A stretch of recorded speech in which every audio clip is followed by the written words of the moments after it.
myself Janmejay Mahato, working in Department of Physics, Jamshedpur Workers College, Jamshedpur.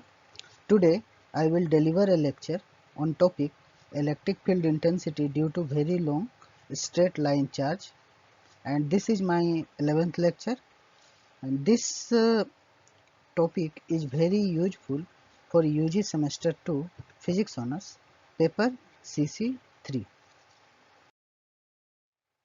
So our topic is electricity and magnetism, and today we will study about the application of Gauss theorem, and we will study about electric field intensity due to a very long straight line charge. So electric field intensity due to a very long straight line charge. So here, as shown in figure, we can see we consider a very long and very thin straight line of charge having uniform line charge density lambda. तो बोलने का मतलब है कि यहाँ पर एक line charge है जो यूनिफॉर्मली डिस्ट्रीब्यूटेड पूरा ओवर इस पूरे लाइन पे यूनिफॉर्मली डिस्ट्रीब्यूटेड है, और इसका जो है जो चार्ज डेंसिटी है वो है लैम्डा। तो अगर मान लीजिए हमको कैलकुलेट करना है पी पॉइंट पे इलेक्ट्रिक फील्ड इंटेंसिटी, तो हम कैसे कैलकुलेट करेंगे?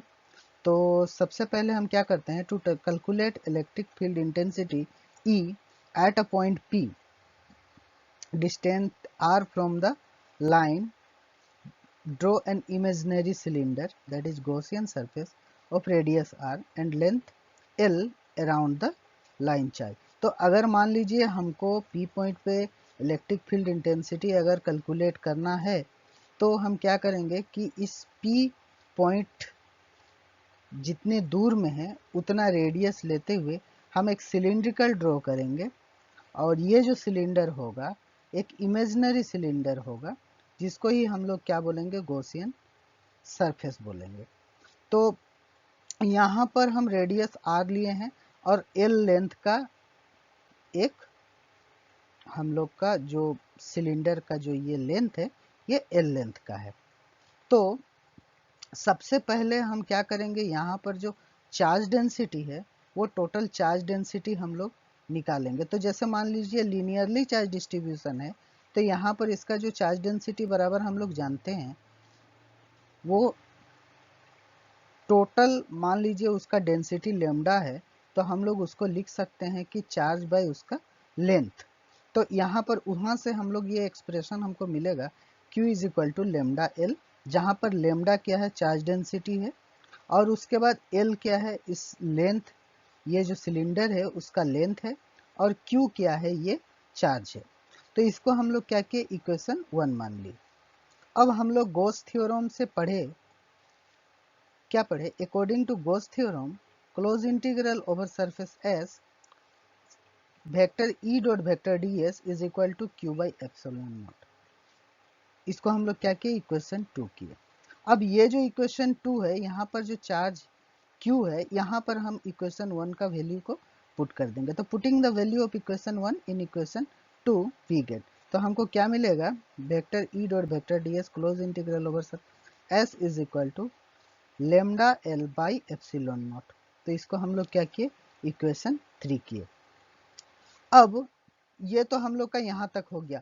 अब ये जो है टोटल इलेक्ट्रिक फ्लक्स हम कैलकुलेट करेंगे, तो यहाँ पर हम क्या देखते हैं, तीन, मतलब ये जो है जो सिलेंडर है 3 सरफेस से मिलके बना है।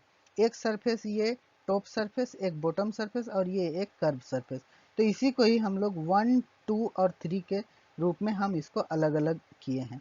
तो हम सबका अलग अलग फ्लक्स कैलकुलेट करेंगे, तो क्या हो जाएगा, टोटल फ्लक्स होगा, और वो जो टोटल फ्लक्स है इस पूरे गॉसियन सरफेस पे जितना होगा उसके बराबर होगा।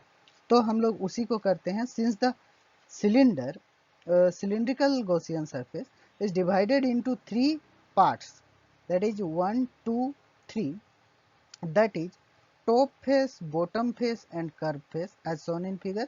जैसे कि ये फिगर में दिखाया गया है, तो हम लोग ये क्या लिखे, close integral over surface S vector E dot vector D S is equal to close integral line integral 1 vector E dot vector ds plus line integral 2 vector E dot ds plus line integral 3 vector E dot ds is equal to lambda L by epsilon naught. इसको हम क्या किए, equation 1 किए।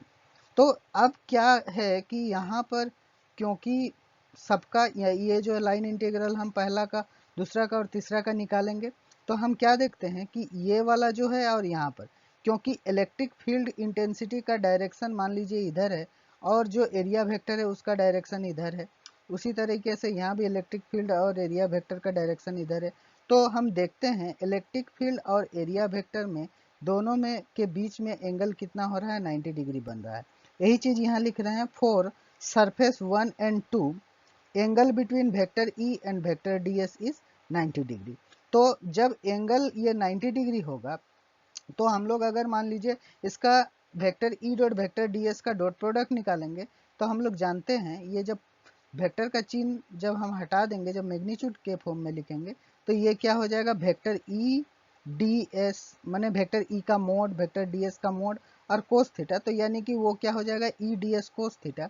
और यहाँ पर theta का value हम लोग को कितना मिला, 90 डिग्री मिला, तो यानी कि ई ds कोस 90 और कोस 90 का वैल्यू क्या होता है, 0। तो ये पूरा टर्म क्या हो जाएगा, 0 हो जाएगा। तो हमको क्या मिला, जो है ये जो हम लोग निकाले, यानी कि अब जो ई ds वाला यानी कि पहला वाला और दूसरा वाला, दूसरा का दोनों, ये जो दोनों टर्म है यहाँ पर हम लोग का क्या हो जाएगा, ये दोनों 0 हो जाएगा। तो इसीलिए इक्वेशन 4 बिकम्स क्या हो जाएगा, close integral s vector E dot vector ds is equal to 0 plus vector line integral 3 vector E dot vector ds is equal to lambda L by epsilon naught. तो यहाँ पर क्योंकि ये पहला सरफेस और दूसरा सरफेस यानी कि ये वाला सरफेस और ये वाला सरफेस दोनों में यहाँ भी 90 डिग्री वेक्टर ई और वेक्टर ds में हो रहा है और यहाँ भी वेक्टर ई और वेक्टर ds में 90 डिग्री हो रहा है। तो यानी कि यहाँ का जो लाइन इंटीग्रल का वैल्यू और यहाँ का लाइन इंटीग्रल का वैल्यू क्या हो गया, 0 हो गया। तो यानी कि हम लोग को केवल क्या होगा, ये तीसरा कर्व सरफेस का बचेगा।